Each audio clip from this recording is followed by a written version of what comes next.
Hey, welcome into another episode of the Fat Guy Podcast. My name is Brett Mason. I've lost 125 pounds and I'm feeling, what's the word today? I don't know. Agitated. Today's topic is BS weight loss tips that absolutely don't work. I'll be examining a recent article entitled 10 Ways to Lose Weight Without Even Trying and exposing it for the complete BS that it is. You may have seen this article. It was from the Food Network, and then HuffPo picked it up. It showed up in Apple News. I mean, it was everywhere. I saw it listed in 3 or 4 different places.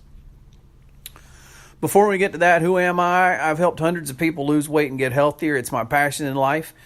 If you think that it's worth supporting and this podcast is worth supporting, please consider tossing $5 my way to help me keep this mission going to change people's lives. Head on over to ketoanimal.com to chip in. I'll give you a shout out on future episodes. For as long as you are a supporter, you'll get a bonus podcast every month that's just for my supporters.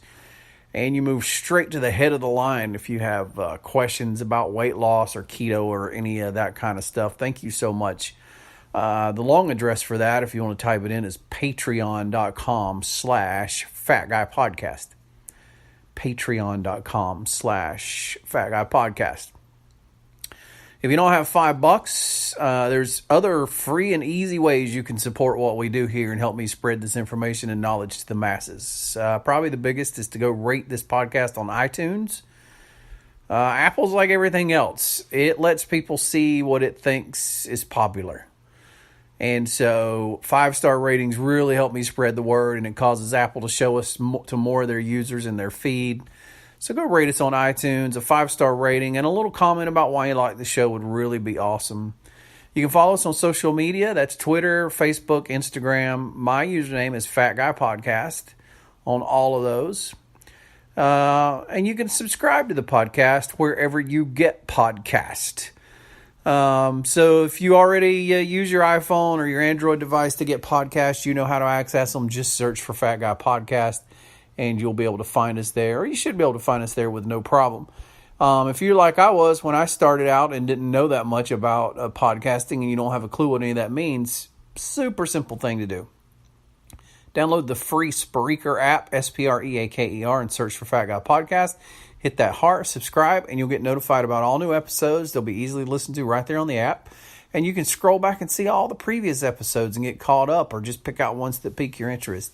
That's Spreaker. The Spreaker app is free to download, and it hosts thousands of other shows besides just this one. So it's a great entertainment app to have on your device. All right, before we get to the content, a quick disclaimer. I'm not a doctor. I have no medical training. Anything you hear in this podcast is my opinion and my personal experience only, based on my years of research and applying that to my life and my health. Nothing I say is meant to be specific diet or weight loss advice for you.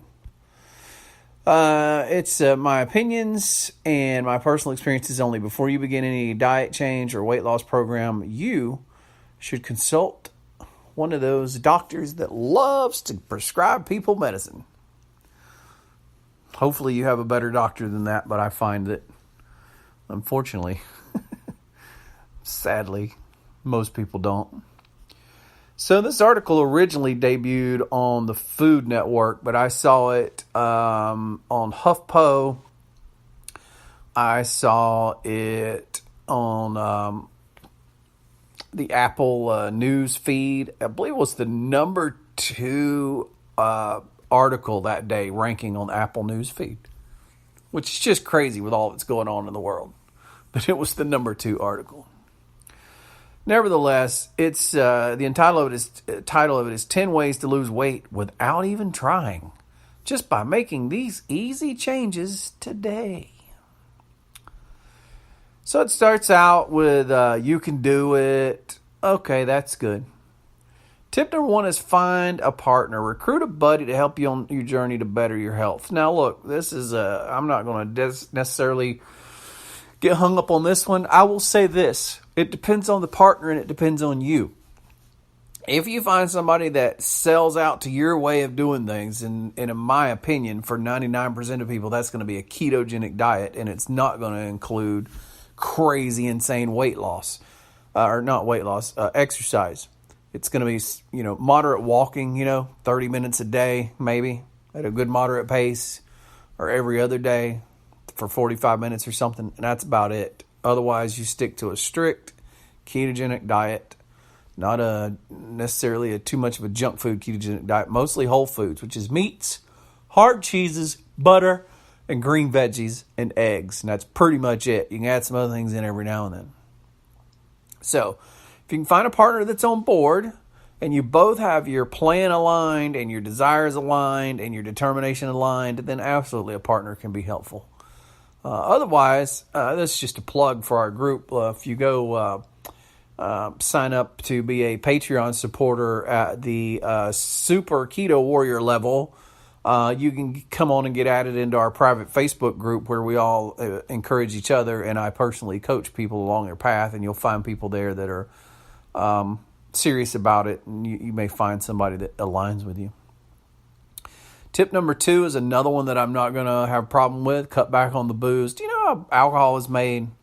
Alcohol is made by fermenting something, whether it be hops or grains or wines or whatever, potatoes, with a ton of sugar. Like, alcohol is sugar. And so while you can, once you're on a ketogenic diet and you're into it pretty well, you can get away with some dry wines or some really hard liquors in limited amounts, a drink or two, once a month or twice a month maybe. Pretty much drinking is out. You're just a great example of that is, so now even kids as young as 8 and 10 years old, they're finding has non-alcoholic fatty liver disease. Fatty liver disease is bad. Used to, only alcoholics got it because they drink so much alcohol. They were just bombarding their liver with sugar, and it gave them fatty liver disease. Now, kids as young as 8 and 10 are getting diagnosed with non-alcoholic fatty liver disease, and that just comes from our food. That shows you how much sugar we're eating. We're eating so much sugar today as a society that we're getting the same disease extreme alcoholics used to only get. So, another good piece of advice. Number 3 is another good piece of advice. I'm not going to spend a lot of time on it, but it's add some high-intensity interval training. Now, I told you I wasn't big on exercise. This working out for hours, 4, 5, 6 days a week, pushing yourself to insane levels or whatever. First of all, if you're obese, not just overweight, but obese, you're running a high risk of getting injured, which is always a concern. It makes you hungrier, makes you crave food more. You have to maintain that level. I had a friend of mine about a year ago who was losing a ton of weight, but he was doing it by working himself out like crazy. And I had conversations with him about, dude, the way you are losing the weight means that you have to do that the rest of your life. And I don't think anybody is going to work out that hard. Oh, I love it, man. I love it. I'm always going to love it. Well, we're a year later, and what I predicted, sadly, and it's not to my pleasure, I hate it for him, but he's gained most of all the weight back. He talks about how he needs to get up and go to the gym again, or he's going to get motivated again. But it's a lifestyle that's unsustainable. It's one of the reasons all those people on Biggest Loser, there are no Biggest Loser reunion shows. Because that's how they lost the weight. They restricted their calories way down, worked their butts off every day, 6-7 days a week, nonstop. And first of all, burn their adrenals out and ruin their metabolisms. But second of all, I mean, even if you didn't do all that, how do you keep up that level of intensity the rest of your life? You can't. You have to figure out a sensible way to lose weight that is something you will continue to do forever. Otherwise, you are just temporarily losing weight, and you're temporarily going to feel good about it, and then all the weight's going to come back, and you're going to be in the same boat you started in. So back to the point, their third tip, add some high-intensity interval training. I'm for this once or twice a week, and that's about it. And for no longer than about, I did it, and I'm thinking about doing it back again, because one of the things it really does is add to your VO2 max, which is the amount of oxygen that you're capable of processing with your lungs. And it's a really good thing, and you get a big bang for your buck. For me, I would only work out, I think it'd work out to 7 or 8 minutes. Maybe 10, I don't know. I'd do like a couple of minutes warm up, where I would walk real at a slow to moderate pace to get warmed up. And then I would jump in and instead of sprinting, there's several ways you can do it. You can sprint just as hard and fast as you can go, or you can get on an exercise bike. You ramp the intensity level up on the bike, and you pedal just as hard as fast as you can go. And you do it for 30 seconds to a minute, and then you stop and you go real slow and rest for a minute or 2 minutes maybe, and then you do it again all out till like there's a bear behind you and you have to go as hard and fast as you can for 30 seconds to a minute. I was way out of shape, so I would do like 30 to 35 seconds, stop, rest for 45 seconds to a minute, and then go again nonstop for 30 seconds, rest for 45 seconds, stop. You do it 4 times, and then you have like a 2-minute cool down, and then you're done. And it can help you with your VO2 max. It will help you lose weight too. So if you want to work that in, figure out a way to do it safely and do it once or twice a week, but that's not something you're doing every day. Again, something you do every day. Most people enjoy a moderately paced walk out through your neighborhood in the afternoon or the cool of the day, or if you're older, down at the mall or whatever, most everybody has a way they enjoy walking. Now we're going to get off into some voodoo, some things that I'm going to call them out on. Measuring your cooking oils. Sorry, this is BS advice. First of all, on the ketogenic diet, we consume a lot more oil than most people, but healthy oils. So your vegetable oils, your canola, and all these kind of stupid oils that are made in a Franken lab that you couldn't possibly make on your own are out.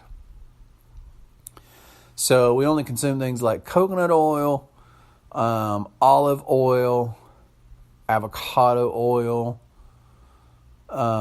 bacon fat to keep your bacon fat renderings, or tallow, which is the renderings from beef. So those are kind of the things you want to cook in. And you don't really need to worry about measuring them too much, other than, you need to know how much you ate, but you don't need to restrict yourself to half a day. Like this article is saying, you got to keep it exactly to a half a tablespoon or a teaspoon, because fat is so high in calories, your calories will get out of control. Well, calories do matter to a certain extent, but it's not the fat calories that you need to obsess over. Of course, you need to keep a track so that you're not eating 5,000 calories a day, or even 4,000 calories a day, or I would say 95% of people eat 3,000 calories a day, but you don't obsess over the small things like the oil. It's the kind of oil you need to worry about, but not necessarily the amount. Butter is in there too. So you need the healthy fats. Obviously you don't need too many of them, but this is making it out like oil is the reason you're fat. That just absolutely isn't true for 99% of people. I'm going to skip over switching to calorie-free beverages. They're pretty much right on that, and I've done that in podcasts, talking about sodas, fruit juices, sweet teas. You shouldn't be getting any calories from liquids. That's a bad, unhealthy way to get calories. We're about to get into the worst tip out of all of them. I don't know. Yeah, this is by far, I think, probably the worst of them. Eat more often. Eating more frequently can actually lead to you eating less. No. Eating frequently leads to frequent insulin spikes, which keeps your body in fat storage mode all day long and all night long. The goal is to eat, spike the insulin, then give it time to fall down into a fat-burning level so that your body begins moving to fat stores for fuel. This eating more often thing has been debunked and debunked and debunked. The only people who should even remotely consider eating many times a day, and I think even for them it's been mostly debunked, but that's people who are into bodybuilding, like serious bodybuilding, where they're looking to be huge. There may be, and I'm not even saying there is, but there may be some merit to it for that subset of people. But definitely not for people looking to lose weight. Use smaller plates. Complete bullshit. I'm sorry. That's just a BS thing. if you eat the right kinds of food, your body will almost 100% naturally regulate how much you eat. Now, you should still track because you want to keep those carbs down. And you want to have a kind of a general rule about how many calories you should be eating every day. But you're not going to stress out if you go over it a couple of hundred, especially if you're really hungry. Now, look, a lot of people think keto is a license to eat all they want, and it just isn't. Just usually, if you eat keto right, and you are getting your fat levels up there, you're usually not as hungry. You self-regulate, and you find yourself eating a lot less every day. But you can still overeat on keto, and so I'm all about tracking. I've always tracked. Since day one of losing weight, the number one thing I've ever done was track. If you don't track, you don't know where you're at. But it's just so much easier with keto. They talk about taking your own food to work and not going to fast food places. I'd mostly agree with that. They're recommending the completely wrong kind of food to take to lunch, so I'm not going to get into that. But yeah, if you're going to eat burgers and fries, that's bad. But if you're going to go to Wendy's and get the Baconator with no bun and no ketchup, so it's just the 2 pieces of meat, the bacon and the cheese, you're fine. So you got to put it into perspective. And their last way to help lose weight is to get sleep. And 100% I agree with that. It all comes down to cortisol and other things like that that affect weight loss. So you absolutely should do sleep. So there was a few good tips in there, but by and large, the whole article was complete BS. Get your carbs down to below 20. Eat good, healthy cuts of meat. You want your mostly beef. Most of the meat you eat should be beef based, so it's burgers or steaks. On the rare times you do eat something like chicken or pork chops or pork, you should eat the fattier cuts of pork, the fattier cuts of chicken. So you're talking chicken thighs, and for pork you want something like that has a lot of fat on it, bacon primarily, some others, but not lean stuff like pork chops. Of course, you can find pork chops with some fat on them, but you limit how many times you eat those a week. You mostly are eating beef because it has a lot more nutrients and it's a lot more naturally fat. And you're going to eat a little bit of cheeses. You're going to throw some butter in there, and you're going to have green leafy vegetables for the most part. That should be most of your diet. That's pretty much it. Big shout out to my current Patreon supporters, the $25 Super Keto Warriors, Angie Bearfield and Donna Easom. Thank you guys so much.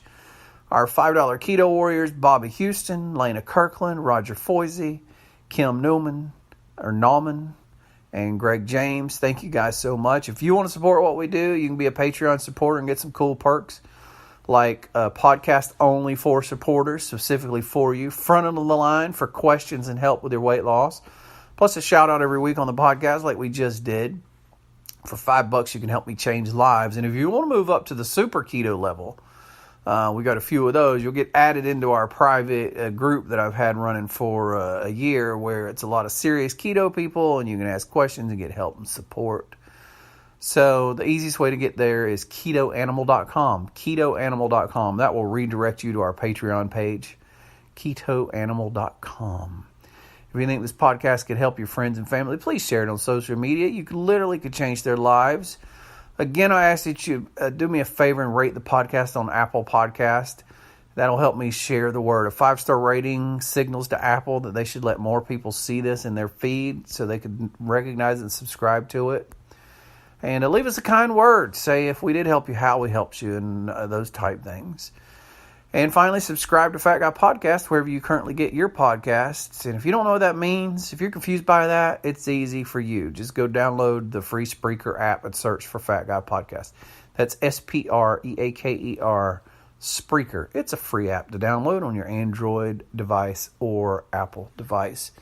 Thank you so much for listening to the Fat Guy Podcast today. We'll talk to you again next time.